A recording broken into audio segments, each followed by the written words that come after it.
Good morning student, welcome to my YouTube channel talent education point online classes. मैं देवेंद्र सिंह आपका इस YouTube channel पे स्वागत करता हूँ।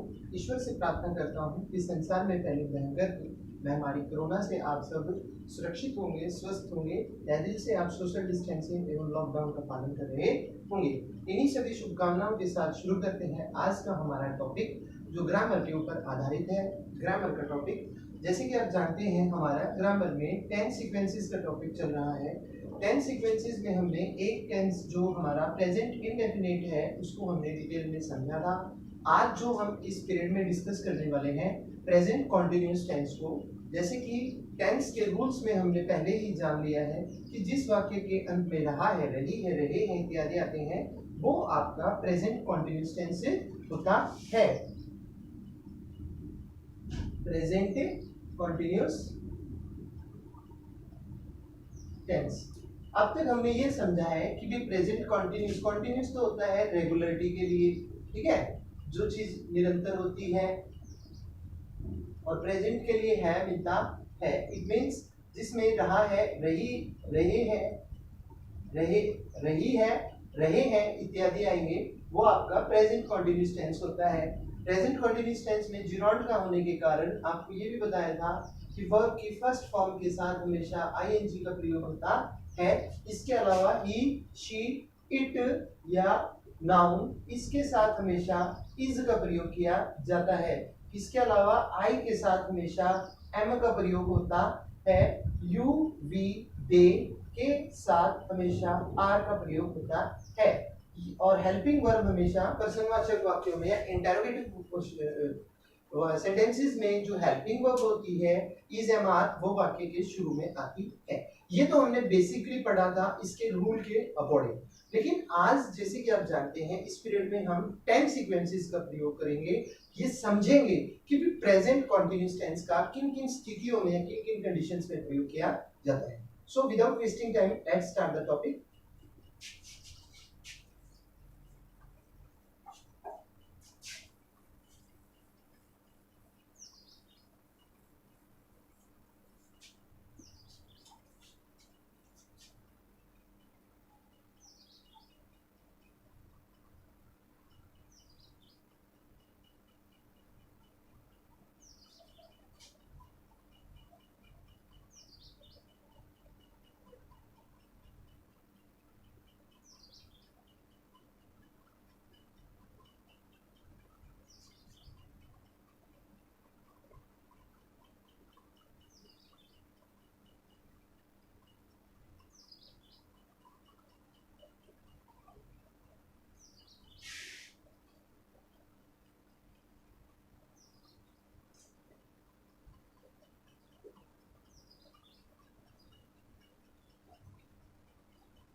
सो स्टूडेंट, पहली कंडीशन जो सीक्वेंस की होती है प्रेजेंट कंटिन्यूअस टेंस की, वो हमें क्या बताती है कि भाई जब हम ऐसे कार्यों का उल्लेख करें या ऐसे कामों के बारे में बताएंगे कि जिस कामों, जिन कामों को जब हम बता रहे हैं उस काम, वो काम अगर बताते समय निरंतर हैं, कंटिन्यूटी में हैं, चल रहे हैं, तो उसके लिए प्रेजेंट कॉन्टिन्यूअस टेंस का प्रयोग किया जाता है। ठीक है, ये तो नॉर्मल बात है, आपको पता है। जैसे चिल्ड्रन आर प्लेइंग, आपको मालूम है चिल्ड्रन प्लूरल है, प्लूरल के साथ are helping verb by verb की फर्स्ट फॉर्म के साथ आईएनजी, क्योंकि बच्चे लगातार खेल रहे हैं। प्रेजेंट की बात है, continuously. Manisha is reading book, इसमें भी वही बात है, मनीषा सिंगुलर है, यहाँ पे प्लूरल थे बच्चे, मनीषा सिंगुलर है। सिंगुलर के लिए क्या है आपकी हेल्पिंग वर्ब इज वर्ब की फर्स्ट फॉर्म के साथ आईएनजी, क्योंकि आपको पता चला कि प्रेजेंट कंटीन्यूअस टेंस है। बुक आपका ऑब्जेक्ट हो गया, ठीक है। Are you going to market, अभी आपका इंटेरोगेटिव है, ये वैसे अगर सिंपल होता तो क्या बनता, you are going to market, लेकिन इसमें हेल्पिंग वर्ब वाक्य के शुरू में आई तो ये कैसा है, इंटेरोगेटिव है, ये प्रश्नवाचक वाक्य है। लेकिन ये सब क्या है, कंटिन्यूअस में है, क्योंकि कंटिन्यूटी में जारी है, काम बताते हैं, जिस समय उल्लेख किया जा रहा है उस समय वो काम चल रहा है, ठीक है। ये तो रही आपकी पहली सीक्वेंस की कंडीशन। सेकंड कंडीशन क्या कहती है आपकी,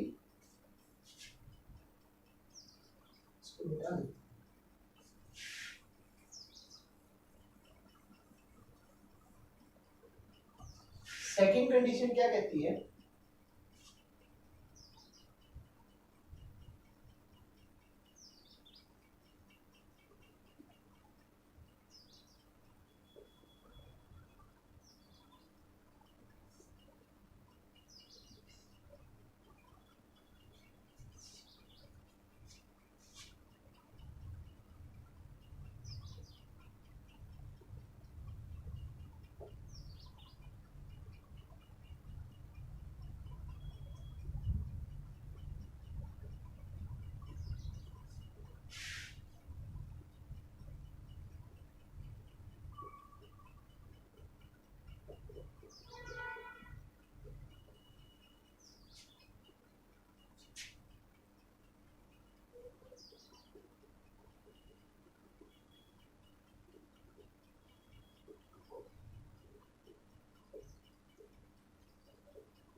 हाँ जी। सेकंड कंडीशन देखिए बेटा, सेकंड कंडीशन ये सीक्वेंस क्या होगी प्रेजेंट कंटीन्यूअस के लिए, कि प्रेजेंट कंटीन्यूअस टेंस का प्रयोग ऐसे कामों को बताने के लिए किया जाता है, कैसे काम, जिस समय आप उन कामों का बता रहे हो, जिन कामों के बारे में बोल रहे हो उस समय वो काम नहीं हो रहे होंगे, किंतु उस समय के आसपास या अभिष्ट समय क्या होता है, नजदीकी समय, उस समय से नजदीक या उस समय के आसपास वो काम हो रहे होंगे। कंफ्यूज नहीं होना। जैसे एग्जांपल, आप मान लीजिए गांव में या कहीं पे भी जाते हैं तो आपसे कोई पूछ ले, हाँ भाई आपको स्कूल में इंग्लिश आजकल कौन पढ़ा रहा है, मान लीजिए कोई पूछ ले कि भाई आपको आजकल स्कूल में इंग्लिश कौन पढ़ा रहा है, तो ध्यान कीजिए जब वो बंदा पूछ रहा है आपसे, उस पूछने के समय पे आपको इंग्लिश कोई नहीं पढ़ा रहा है, लेकिन स्कूल में जब जा रहे हो तो उस समय के आसपास या उस दिन के आसपास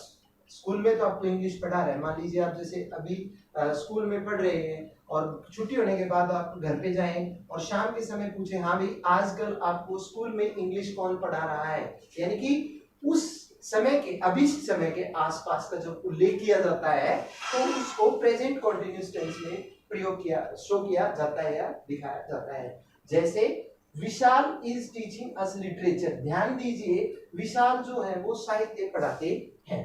जरूरी नहीं है कि जिस समय विशाल इस चीज का उल्लेख विशाल सर के बारे में बताया गया है उस समय वो साहित्य पढ़ा रहे हो, नहीं, उस समय के अलावा भी पूछा जा सकता है कि भाई आजकल आपको साहित्य कौन पढ़ा रहा है, तो वो क्या हो गया आपका अभिष्ट समय। तो अभिष्ट समय के लिए प्रयोग किया गया, अभिष्ट समय के लिए इस वाक्य का प्रयोग किया गया, विशाल इज टीचिंग अस लिटरेचर, कि मिस्टर विशाल जो है वो हमें साहित्य पढ़ा रहे हैं आज कल। ठीक है, Rahul is reading the Ramayana, इसमें भी वही बात है। हो सकता है जिस समय कोई व्यक्ति, मान लीजिए मैं ही बोल रहा हूं आपको कि राहुल जो है रामायण पढ़ रहा है, लेकिन जरूरी नहीं है कि जिस समय बोल रहा हूं उस समय रामायण वो पढ़ रहा हो सकता है कुछ और भी काम कर सकता है, लेकिन जिस समय का उल्लेख किया है वो समय उस समय के नजदीक घूमता फिरता है, अभिष्ट समय है, आसपास का समय है, जिसको दर्शाने के लिए इसे प्रेजेंट कंटीन्यूअस टेंस में शो किया गया है। ठीक है बेटा, आगे चलते हैं, अगली कंडीशन देखिए।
ठीक है बेटा, अगली सिचुएशन देखिए कि भी जो प्रेजेंट कंटीन्यूअस टेंस होता है, प्रेजेंट कंटीन्यूअस टेंस जो होता है उसको किस सेंटेंस में, किस सीक्वेंस में प्रयोग किया जाएगा। प्रेजेंट कंटीन्यूअस टेंस का प्रयोग निकट भविष्य में, यानी कि फ्यूचर का जो इंसिडेंट है, कमिंग सून, कमिंग आने वाला जो फ्यूचर के समय है उसको दर्शाने के लिए, भविष्य के कार्यक्रम या योजना, कोई आपकी योजना है भविष्य में, प्लानिंग है, उसको दर्शाने के लिए प्रेजेंट कंटीन्यूअस टेंस का प्रयोग किया जाता है।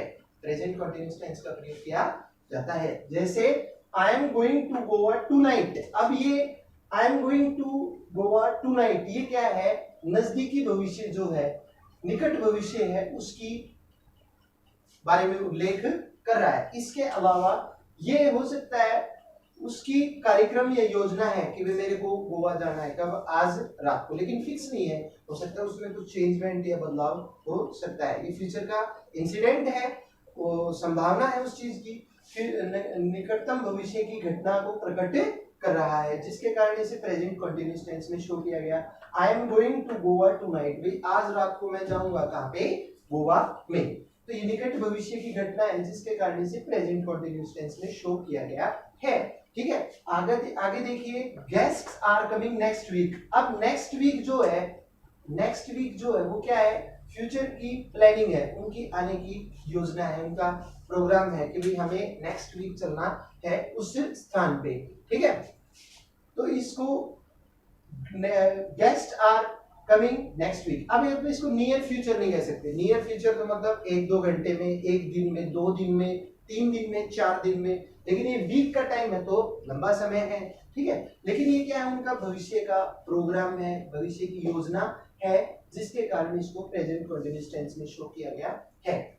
अगला देखिए, Vishal is buying a laptop next Friday. भाई विशाल जो है वो खरीदने वाला है क्या, एक लैपटॉप, कब, फ्राइडे को। इसमें भी क्या है, ये लैपटॉप खरीदने की क्या है, उसकी एक प्लानिंग है, एक योजना है। हो सकता है इकोनॉमिकल या किसी और कारण से वो लैपटॉप न खरीद पाए, लेकिन ये वर्तमान समय में क्या है, उसकी एक योजना है, जिसके कारण इसे प्रेजेंट कंटीन्यूअस टेंस में शो किया गया है। तो इस पीरियड में हमने ये जाना कि कंटीन्यूअस टेंस की सिचुएशंस को अगर ध्यान से पढ़ा जाए कि किन परिस्थितियों में कंटीन्यूअस टेंस का प्रयोग किया जा सकता है, तो वो 3 है। एक आपने जो शुरू में पढ़ी कि भाई ऐसा काम जिसका उल्लेख उसी समय किया जा रहा है जब वो काम हो रहा है, तो उसको प्रेजेंट कंटीन्यूअस टेंस में शो किया जाता है। दूसरा, अगर प्रेजेंट कंटीन्यूअस टेंस को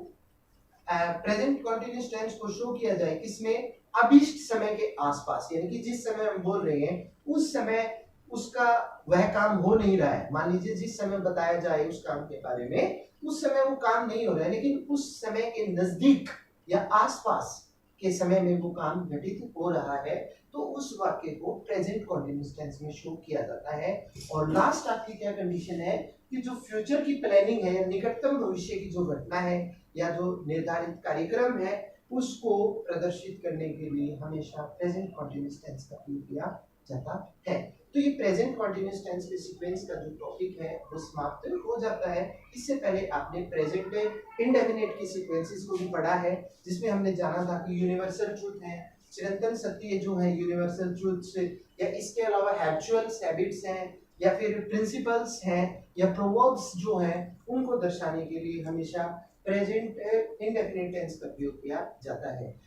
हाँ, इंडेफिनिट का प्रयोग किया जाता है। इसके अलावा हमने ये भी समझा था कि जो ह्यूमन फीलिंग्स होती हैं या जो इमोशंस होते हैं, उनको प्रदर्शित करने के लिए हमेशा प्रेजेंट इंडेफिनिट टेंस का प्रयोग किया जाता है। तो इस तरह से टेंसेस के सीक्वेंस को आप सीरियल वाइज सीरियल अडॉप्ट कर सकते हो, जो कि हमने 2 टेंसों में कवर कर ली हैं। पहला टेंस हमारा प्रेजेंट इंडेफिनिट टेंस था, दूसरा टेंस की सीक्वेंस में आपका प्रेजेंट कंटीन्यूअस टेंस था। मैं आपके लिए अगली कक्षा में मिलूंगा जो हमारे तीसरे टेंस, यानी कि जो प्रेजेंट का तीसरा पुत्र है, जिसका नाम प्रेजेंट परफेक्ट है, उस टेंस की सीक्वेंस के बारे में हम ध्यान से अगले पीरियड में डिस्कस करेंगे।